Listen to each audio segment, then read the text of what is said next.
Police இன்ஸ்பெக்டரா இருக்கிற நம்ம ஹீரோவுக்கும், இன்னொரு ஸ்டேஷன்ல இன்ஸ்பெக்டரா இருக்கிற இவருக்கும் நடுவுல எப்பவும் ஒரு போட்டி நடந்துகிட்டே இருக்கு. ஒரு மினிஸ்டரோட பையனுக்கு கொலை மிரட்டல் வந்ததுனால, அவனோட பாதுகாப்புக்காக ஒரு போலீஸ் அதிகாரியை வரவழைக்கிறாங்க. இவங்க நம்ம ஹீரோவோட எக்ஸ் லவ்வராம். இவங்க நம்ம ஹீரோவுக்கே உயர் அதிகாரியா வர்றாங்க. இவங்கள பார்த்ததும் நம்ம ஹீரோவும் ரொம்ப ஜாலி ஆயிடுறாரு. அடுத்து இவங்க 2 பேரும் சேர்ந்து மினிஸ்டரோட பையனுக்கு பாதுகாப்பா நிக்கிறாங்க. ஆனா இவங்க பாதுகாப்பை எல்லாம் மீறி இந்த ரவுடி அந்த மினிஸ்டரோட பையனை போட்டு தள்ளிடுறான். இதனால அவமானப்பட்ட இவங்க அந்த ரவுடியை அரெஸ்ட் பண்ண துடிக்கிறாங்க. நம்ம ஹீரோ, இந்த ரவுடி, இவங்க, அப்புறம் இவங்களோட தங்கச்சி, இவங்க 4 பேருமே காலேஜ்ல ஒண்ணா படிச்ச ஃப்ரெண்ட்ஸாம். இவங்க தங்கச்சியோட சாவுக்கு காரணமே பல பொண்ணுங்களை சீரழிச்ச இந்த மினிஸ்டரோட பையன் தானா. இதையெல்லாம் நம்ம ஹீரோ சொன்னதும் இவங்க பழையபடி இவரை ஃப்ரெண்டா ஏத்துக்கிறாங்க.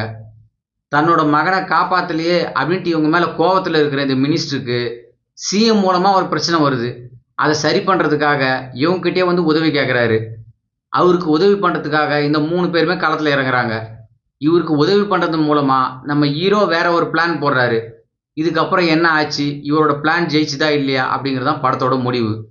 இந்த படத்துல புகழுக்கு லேடி கெட்டப் கொடுத்துருக்காங்க. இவரை பார்க்கும்போதெல்லாம் இவரை ஆம்பளையா நினைச்சு பார்க்கறதா இல்ல பொம்பளையா நினைச்சு பார்க்கறதா அப்படிங்கிற மாதிரி ஒரு சந்தேகம் வருது.